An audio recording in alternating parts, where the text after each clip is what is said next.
Welcome, age of vintage society. The word rebel naturally makes one think of civil disobedience, but when it's used for a famous actor and a rare talent who was cut short by the wicked hands of death at a promising age of his life, almost everyone would want to ask why. James Dean's ill-fated career did not just baffle his fans, but left too many questions that remained to be answered, decades after his demise. How James Dean integrated personal agony into his acting. Make sure to watch the video until the end and leave your thoughts in the comments. If you are new here, join our wonderful community by subscribing to the Age of Vintage channel. James Dean, they say, was a difficult odd that was not easy to solve, and so it annoyed those working with him. But that may just be for the record, because the entertainment world will continue to celebrate the King of Moody Cool. He has been called so many uncanny names, even as his face still appears on notable international brands, which did not just contradict these assertions, but tells you more about a legend with an outlook of cool. If only he was alive to answer some queries. This stylish and highly rated American actor is sure a model for fans who woke up that unfortunate day with the news of his demise, described as a cultural icon of teenage disillusionment plus social estrangement, as the base of his famous film outing Rebel Without a Cause. Dean may have lived a true reflection of his character. As a performer, he appeared self-centered with a disobedient attitude, highly averse to criticism, and said to regularly need the full attention of his directors on set, equally adopting sharp strategies just to get whatever he wanted. His friends described him as arrogant and unpredictable. Was he also demanding in terms of relationships? Of course, yes, and regularly getting a new persons and intimidating them into intimacy before leaving them high and dry without any remorse. Before you could say Jack Robinson, he is already into another to satisfy himself and move on.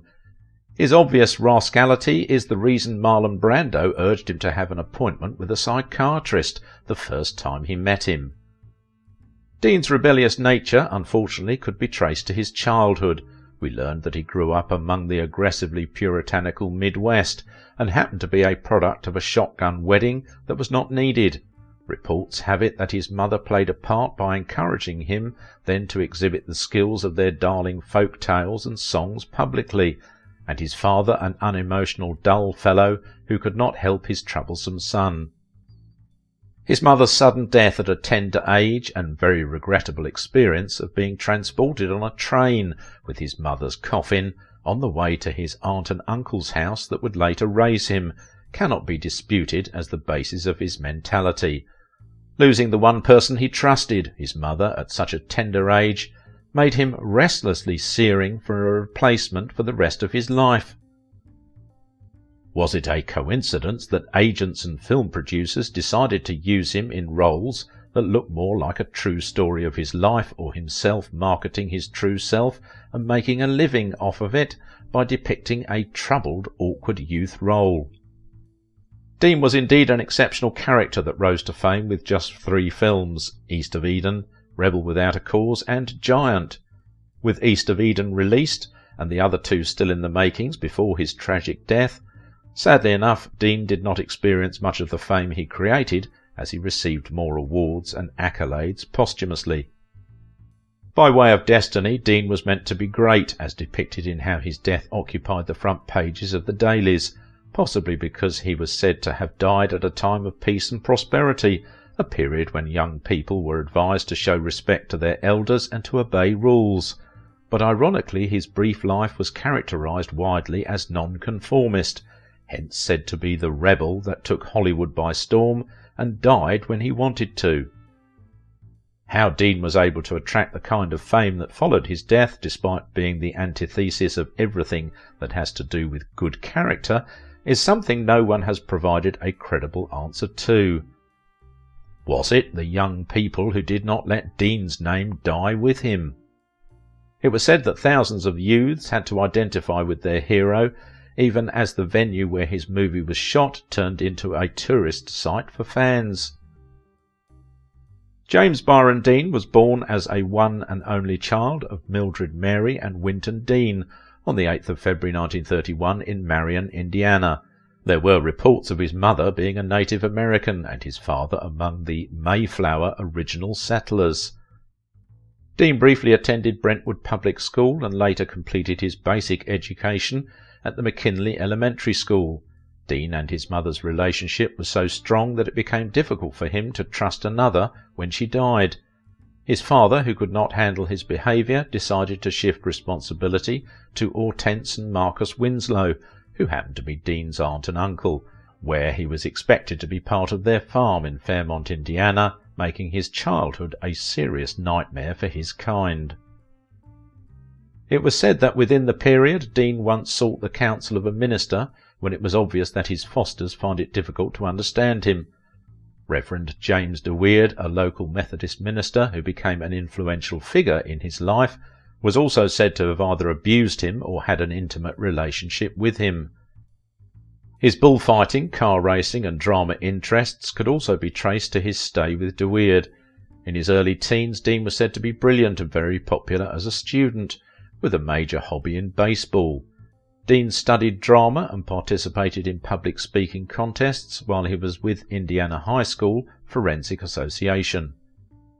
Dean was also interested in auto racing. It was part of his hobby that at some point he wanted to start a career in that line, but had to be stripped by Warner Brothers on something related to the production of Giant film. Finishing from Fairmont High School in 1949, he returned to California and resided with his father and stepmother because his father was remarried. When Dean joined Santa Monica College, his option was pre-law and later to the University of California, Los Angeles, for a semester before switching to drama, which subsequently got him estranged from his father. Although he was loyal to the Sigma Nu fraternity, Dean was not initiated. At the university, Dean was among the 350 performers selected to epitomise Malcolm in Macbeth. Dean also acted in James Whitmore's Workshop of 1951, but unfortunately could not proceed with his academics. Rather, he decided to focus on his acting career. Recall that he started as a loner in Cal Trask in his first breakthrough movie, East of Eden. When the news of that unfortunate car crash that led to his death broke, Dean turned out to be the first actor to get a posthumous Academy Award nomination for Best Actor for his outing in the film. He was also a nominee for his role in Giant for the subsequent year, giving him an excellent record achievement as the only actor to gain 2 nominations posthumously for acting. Just as he was in 1999 rated 18 out of 100 by the American Film Institute as the Best Male Movie Star of the Golden Age of Hollywood. How James Dean died at 24 and became a legend with just 3 films is enough to attract the wide publicity and audiences that he got. His raw weakness and viciously honest performances keep fans intrigued with lasting memory in their hearts, even after the widely celebrated accolades were halted. Yes, fans will always remember that laid-back teen with rough hair, a dangling cigarette trapped between his lips. Perhaps the avid representation of that rebellious character that Dean depicts on screen, a character that corresponded with the truth about his real-life persona. Analysts believe he bridged the gap between reality and fantasy in Hollywood by introducing personal experiences, approaches and moods into acting. According to a recent comment about Dean, he is seen as one actor who did what others had done but more excellently, by carrying his audiences along so they could intimately relate from the camera's lens. Those who monitored his performance agreed that Dean's ability to integrate personal agony into his acting distinguished him from his rivals in the movie industry. His realization of his vulnerability as one who didn't get motherly love made him a perfect person for the role in East of Eden, as it provided an opportunity to meet his mother again in fantasy, as reported. Dean did not just display his rebellious nature on screen, he did the same behind the scenes, as he was accused of always trying to improve his lines to suit himself, and as such disregarded the dialogue, including changing positions against the director's instruction, which is often a product of his disposition at the time. notwithstanding his eccentric approach added more reality to his films because it provided room for an honest and genuine performance. He expended his income from acting more on luxury sports cars, which he drag sprinted in Hollywood as if they meant nothing and were valueless. Did his distress also show in his appearance? Whether at leisure or while on set, his choice of clothes as an actor is significantly different from other actors. Dean is indeed a special human species in terms of character. It was said that shortly before the ill-fated crash that led to his death, he granted an interview that was meant to promote Rebel Without a Cause, but the discussion extended to safe driving because of growing concern about his rough driving. He had argued, declaring that he is a cautious driver and ironically encouraged people to drive safe at the end of the interview. "Now when I drive on the highway I'm extra cautious," he had said. But with the crash it was obvious that he didn't practice what he preached. There were mysterious stories about the car that eliminated Dean being cursed. A well-known auto repairer, George Barris, who purchased the wreckage after the incident, said that it was strange that on getting to his workshop the car wandered off the trailer that conveyed it, striking his employees' legs.